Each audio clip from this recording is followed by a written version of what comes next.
252 पंढरपूर मंगळवेढा विधानसभा मतदारसंघात आपले महाविकास आघाडीचे अधिकृत उमेदवार माननीय अनिलदादा सावंत यांच्या प्रचारार्थ आज आपल्या शिंदेवाडी गावामध्ये उपस्थित सर्व मान्यवर, मला काही त्या सर्वांचा नाव घेण्यासाठी वेळ नाहीये, त्यामुळे सर्व उपस्थित मान्यवर व आपल्या गावातील महिला भगिनी व तरुण मित्रांनो, तुमच्या शिंदेवाडी गावामध्ये सहर्ष स्वागत. गेल्या काही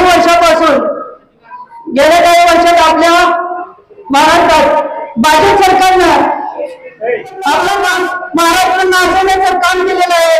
त्याला आता त्याची जागा दाखवण्याची वेळ आलेली आहे.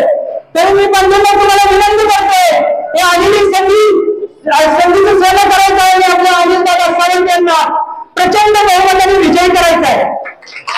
तसेच या ठिकाणी आपल्या अनिलदादा सावंत यांच्या दुसरे उमेदवार आपले उभे आहेत.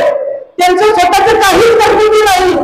त्यांच्या घरात गेली 10 वर्ष आमदारकी असताना त्यांनी कुठल्याही प्रकारचे विकास काम केलेलं नाही किंवा कुठल्याही काहीच केलेलं नाही.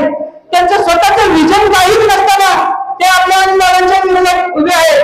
तर अशा माणसांना मतदान देण्यापेक्षा आपल्या अनिलदादांना बरोबर मतांनी विजयी करायचा आहे. तसेच ज्या उमेदवाराचे इथले काही नगरपरिषद परवा गावात म्हणाले दादा चिंदेवाडी गावात अनिलदादांना कोण ओळखतच नाहीत म्हणले, आणि अनिलदादांचं पाय टाकायला माणूस नाही शिंदेवाडी म्हणला. दादा तुम्हाला सांगतो, आज शरद पवारांचं पक्ष तुमचं पाय टाकायला मिळायचं शिंदेवाडी. तर मित्रांनो, या ठिकाणी विनंती करते तुम्हाला सगळ्यांना, येत्या 20 तारखेला देशाचे नेते आदरणीय खासदार शरदचंद्रजी पवार साहेबांचे हात बळकट करण्यासाठी तुतारी चिन्हावरील मते टाकून आपले उमेदवार अनिलदादा सावंत यांना प्रचंड